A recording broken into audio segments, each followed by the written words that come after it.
We've all heard of cryptocurrency. It's in the news a lot. Sports stars ask for cryptocurrency instead of cash for a bonus. Russian hackers say they want cryptocurrency as ransom. But what exactly is it? We went to an expert for answers. Dr. James Stroud used to be a biochemist, but he gave it up to co-found a cryptocurrency investment company called Stealth R&D. Doctor, thanks so much for joining us today. I really appreciate your time. So many of us have heard about cryptocurrency and may not be involved in investing in it simply because a lot of people aren't sure what it is or if it's safe. So I'd like to deal with some of those basic questions. Let's start with what is cryptocurrency? Well, a cryptocurrency is actually fairly simple when you think about it. What it is the first thing you think about is it's a ledger. So what's a ledger? It's kind of like what you're used to with your bank account, like ledger entry A, this person has, $10. Ledger entry B, this person has $5. Okay, now let's think about those dollars. Instead of dollars, those are Bitcoins. So when you make a transfer to somebody on a ledger, your balance gets deducted.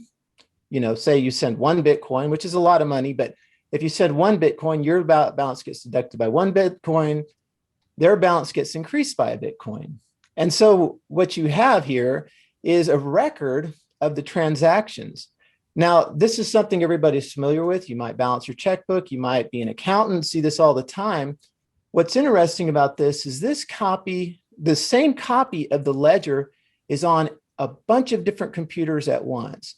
So I could have a copy of it and you could have a copy of it. And still, it doesn't seem like there's any magic involved. But here's the magic, is that when my copy is updated, your copy is updated, but then no intermediary, no middleman is ever conferred in that process because we have established a way to reach what is known as consensus, which all consensus means is my copy is the same as your copy. And therein lies the magic. And how that magic is achieved is actually very technical, but it can be achieved and it can be theoretically proved that your copy is the same as my copy and that we both agree at any given time without ever directly communicating to each other and without ever consulting an authority on that sequence of transactions or that final state of the ledger. So how do people make money on this? Well, these days, that is a very intricate question, but typically in history, you bought some and you held and it went up. So if you would have bought Bitcoin whenever I got involved in it, you could have bought it I bought my first Bitcoin at $866. And now it's pushing, I didn't check the price today, but it's something like $56,000 or $55,000. It could be less or more, but it's around in there. So that's typically how it has happened in the past. These days, cryptocurrency has evolved from those ledger entries. Bitcoin has evolved from the ledger entries. That's all it really is that distributed ledger I was talking about. But these days, there's something called decentralized finance, and there's a million ways. Well, that might be a big number, but that's a kind of exaggeration. There's hundreds of ways to make money with decentralized finance, all involve risks and are very complicated. But typically, it's just buy low and sell high. It's funny. I asked you a couple times about a cryptocurrency, and you in both answers talked about Bitcoin. Yes. Is Bitcoin just the first cryptocurrency, or is there a difference?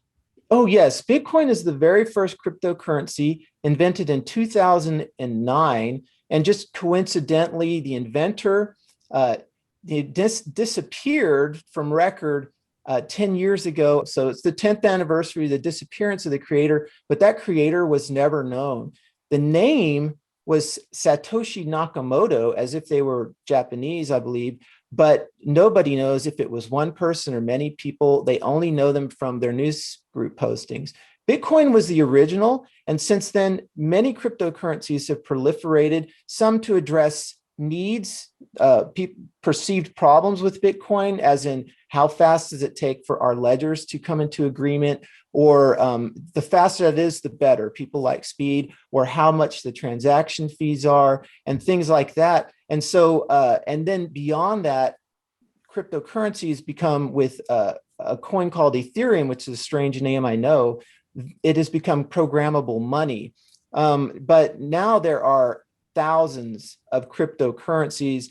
But the first one is Bitcoin, and that one, of all the market caps, which is the total value of the coin, it's the number of coins times the price per coin. That's the market cap. The market cap for Bitcoin is higher than any other cryptocurrency. Is it safe? It depends on the cryptocurrency. Bitcoin is Much like your safe. stock market, right? Almost the same thing. Well, yes.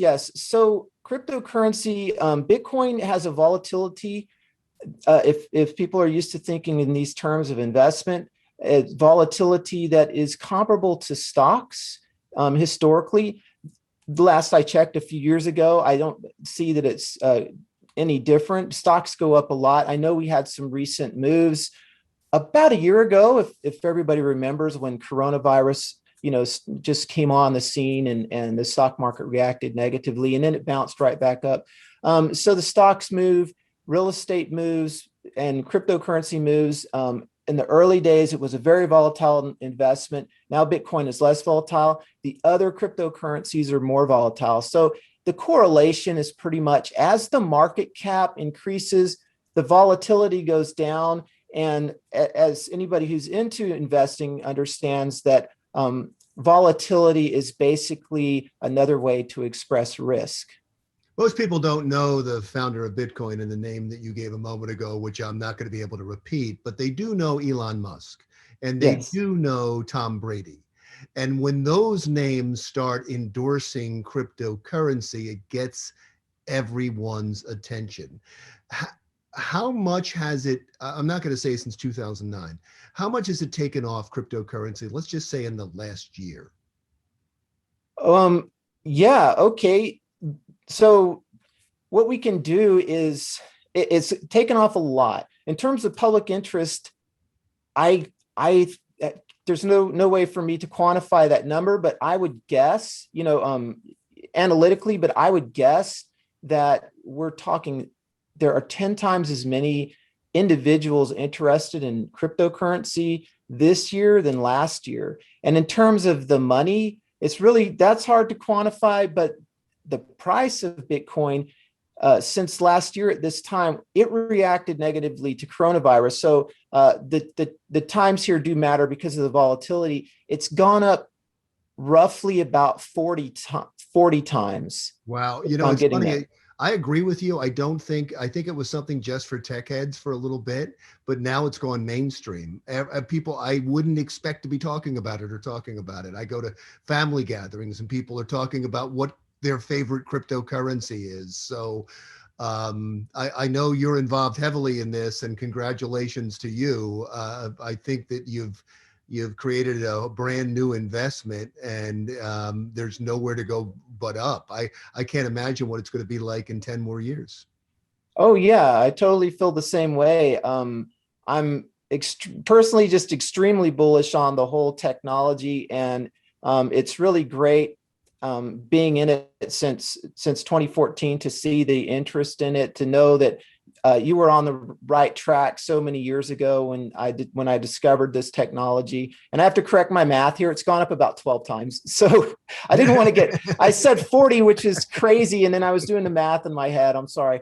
But yeah, I have to correct myself on that. But yes, it's definitely bullish. The outlook is definitely bullish. The technology is going, and the reasons are for this is there's going to be more interest, and there's going to be increases in the technology and what it can do. And as people figure out things it can do, invent things to do with the technology, more interest will go, and it will permeate our lives more. Wow. Hey, thank you so much for spending the time with us today. I really appreciate your time. Dr. James Stroud, Stealth R&D. Next on Jersey Matters. I'm Phil Anderson. Coming up on Jersey Matters, we'll talk about the rise in cybercrimes and how they may affect you.